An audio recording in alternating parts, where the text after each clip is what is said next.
So it's me power మీకు idea ఉందనుకుంటా. ఆయన గురించి ఏం చెప్తారు? డబ్బులు ఎగిరేసిండు ఆ పిల్లగాడు, మొత్తం గాయ చేసిండు. వానైతే ఫస్ట్ జైలు వేయలే.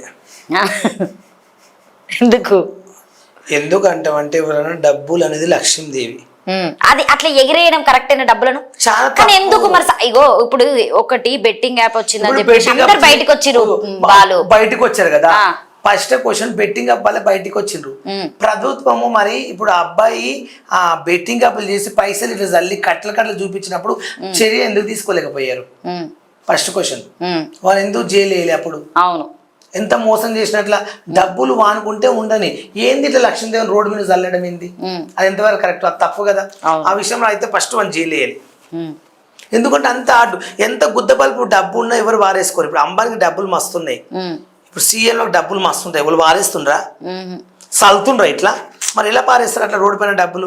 అది ఎవరు అలాంటివి అడగరు. జనాలకు అలాంటి కళ్ళ కనబడాయి. మా లాంటిలో పిచ్చి పిచ్చి కామెంట్స్ పెట్టి మా వాళ్ళని తిట్టుమంటే, మాకు పిచ్చి పిచ్చి వేసుకోమంటే, కొజ్జా తేడా వేస్ట్ కూడా ఏమంటే పస్తు తిడతారా మనని. అలాంటి వాళ్ళు మళ్ళీ డబ్బులు చదివినప్పుడు గుద్దపలిచి డబ్బులు చదువుతున్నారు రోడ్డు మీద, అట్లా ఎందుకు చేస్తున్నాను ఒక్కడు ఖండించడే, ఇలాంటి అడగరు అంతే. అవును నిజమే బాలు. అలాంటివి వాళ్ళకి కనబడాయి. ఓ డబ్బులు చల్లితే ఆనందంగా నవ్వుతారు చూసి, అంటే తీసుకుంటున్నారు కింద పడ్డాయన్ని. మరి ఆనందంగా డబ్బులు అంటే ఇంపార్టెంట్ కాబట్టి తీసుకుంటారు. వాడు చల్లడం బాగుంది, వీళ్ళు తీసుకోవడం బాగుంది, అదొక ఆనందం. ఆ వీడియోకు లైకులు షేర్లు దేవుళ్ళకు పోల్చడం.